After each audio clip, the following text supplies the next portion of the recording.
Continuing part 1 with 2, the two great gods of the earth. And I don't know if I... So basically there's a male and a female wrapped in the different things. The male on the right, sort of more leafy and more sheathy on the left for the woman. I'm not sure if I can show you the graphics because I don't know if it's with this version or with the other. So, but for the most part, the immortals were of little use to human beings, and often they were quite the reverse of useful Zeus, a dangerous lover for mortal maidens, and completely incalculable in his use of the terrible thunderbolt. Ares, the maker of war and a general pest. Hera, with no idea of justice when she was jealous, and perpetually was. Athena, also a war maker, and wielding the lightning's sharp lance, quite as irresponsibly as Zeus did. Aphrodite, using her power to chiefly ensnare and betray.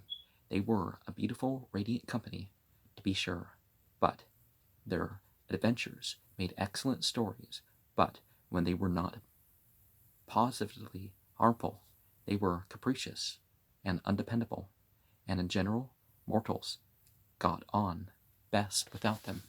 And by immortals, we remember the jinn or the Davas and their respite. Some people worshipped as gods and goddesses, others never really got considered that way or treated that way. There were two, however, who were altogether different, who were, indeed, mankind's best friends, Demeter in Latin, Ceres, the female entity the corn, a daughter of Kronos, and Rhea, and Dionysus, called Bacchus also.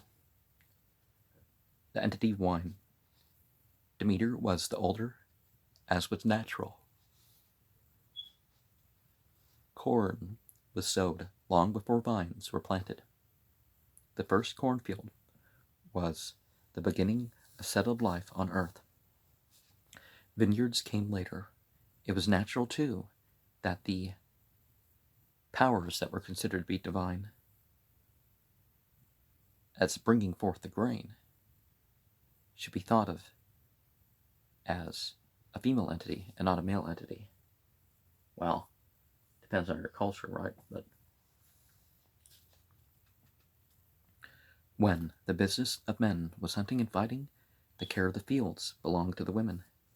As they plowed and scattered the seed and reaped the harvest, they felt that a woman entity could best understand and help women's work. They could best understand her, too, who was worshipped, not like the other entities by bloody sacrifices men liked, but in every humble act that made the farm fruitful. Through her, the field of grain was hollowed, Demeter's holy grain. The threshing floor, too, was under her protection. Both were her temples, where, at any moment, she might be present. At the sacred threshing floor, when they are winnowing, she herself, Demeter, of the corn-ripe yellow hair, divides the grain and the chaff in the rush of the winds. And the heap of chaff grows white. May it be mine, the reaper prays. Beside Demeter's altar, to dig the great winnowing fan, through her heaps of corn, kernels, while she stands, smiling by with sheaves and poppies in her hand. Her chief festival, of course, came at the harvest time, In earlier days, it must have been a simple reaper's Thanksgiving day, when the first loaf, baked from the new grain, was broken and reverently eaten, with grateful prayers, to the female entity from whom had come this best and most necessary gift for human life. In later years, the humble feast grew into a mysterious worship about which we know little. The great festival in September came only every 5 years, but it lasted for 9 days. They were most sacred days when much of the ordinary business of life was suspended. Processions took place. Sacrifices were held with dances and song. There was general rejoicing.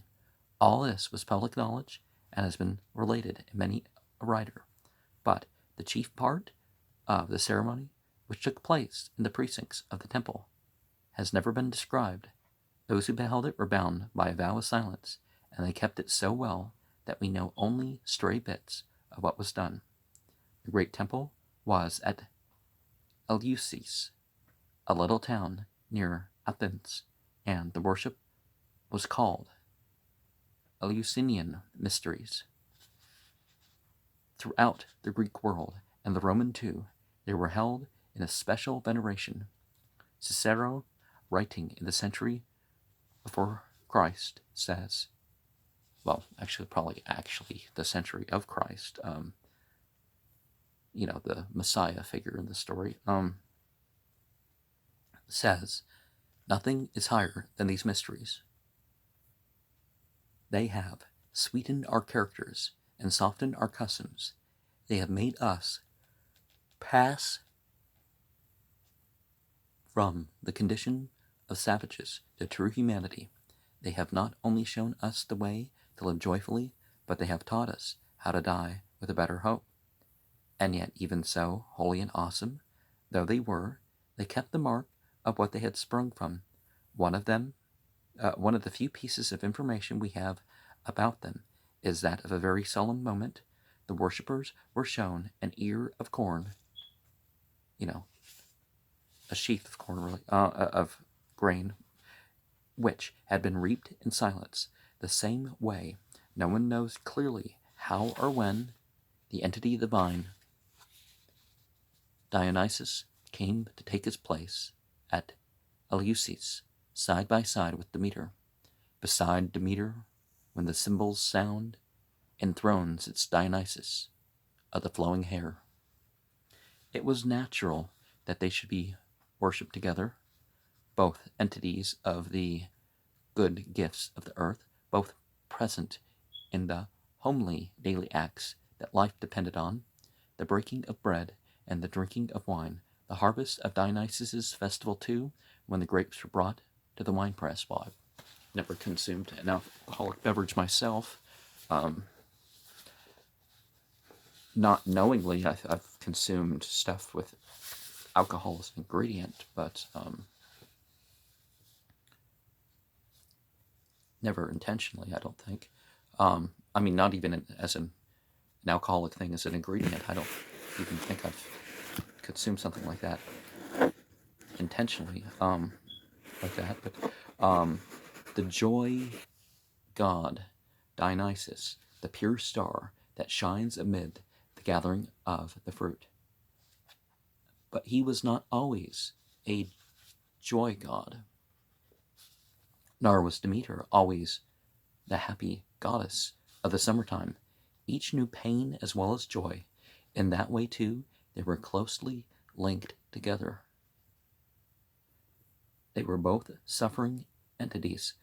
The other immortals were untouched by lasting grief, dwelling in Olympus, where the wind never blows and no rain ever falls, nor the least white star of snow. They are happy all their days, feasting upon nectar and ambrosia, rejoicing in all glorious Apollo, as he strikes his silver lyre, and the sweet voices